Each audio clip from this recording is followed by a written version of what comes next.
ইরানের রাজনৈতিক অঙ্গনে এক গুরুত্বপূর্ণ পরিবর্তন এসেছে। ইরানের সর্বোচ্চ নেতা আয়াতুল্লাহ আলী খামিনি ইরানের রেভলিউশনারি গার্ডস IRGC এর সর্বোচ্চ পরিষদের কাছে যুদ্ধকালীন ক্ষমতা হস্তান্তর করেছেন।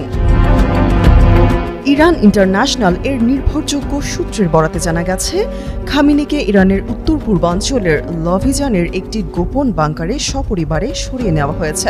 তার সঙ্গে রয়েছেন তার প্রভাবশালী ছেলে মুস্তফা খামিনিও। এই পদক্ষেপকে বিশেষজ্ঞরা প্রি-এম্পটিভ ট্রান্সফার অব অথরিটি হিসেবে দেখছেন। এর মাধ্যমে যুদ্ধকালীন পরিস্থিতিতে কমান্ড কাঠামো অক্ষুণ্ণ রাখা যাবে, এমনকি যদি খামিনি নিহত হন সেক্ষেত্রেও।